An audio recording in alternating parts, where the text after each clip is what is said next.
तबरेज़ की माँ तबरेज़ से कहती है कि तुम्हें मुझे पता है कि तुम्हें मुझ पे बहुत ज़्यादा गुस्सा है, लेकिन तुम्हारी ये बेरुखी मुझसे बर्दाश्त नहीं हो रही है।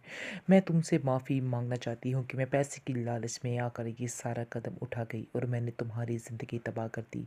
आगे से आप देखेंगे तबरेज़ अपनी माँ से कहता है कि आप समझ रही थी कि आपने दूर-ए-दन की ज़िंदगी तबाह की है, उसको तकलीफ़ पहुँचा के आपको सुकून मिला है, लेकिन आप ये नहीं समझी कि सारी ज़िंदगी के लिए आपने अपना नाम मेरे दिल से मिटा दिया है। आपको इस चीज़ का अंदाज़ा नहीं है और ना होगा।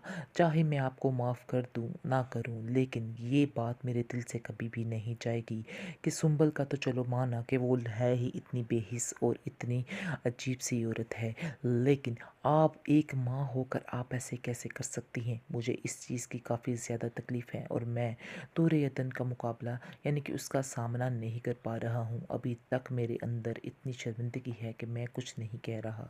ये ना हो कि ऐसा ना हो कि आपकी इन हरकतों की वजह से मैं सब कुछ छोड़-छाड़ कर सिर्फ़ और सिर्फ़ दुर्योधन का ही हो जाऊँ और मुझे ऐसा ही लग रहा है कि जैसे मेरे साथ ऐसा ही होगा, क्योंकि मैं मज़ीद आप लोगों की ये हरकतें बर्दाश्त नहीं कर पाऊँगा।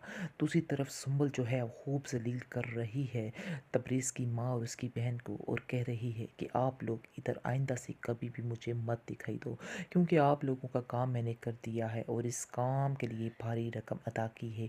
इसलिए बेहतर यही होगा कि आइंदा कभी भी मेरे मुंह लगने की या इधर आने जाने की ज़रूरत नहीं है, वरना मैं इस बात को बिल्कुल भी बर्दाश्त नहीं करूँगी। ये मैं आपको बात बता दे रही हूँ।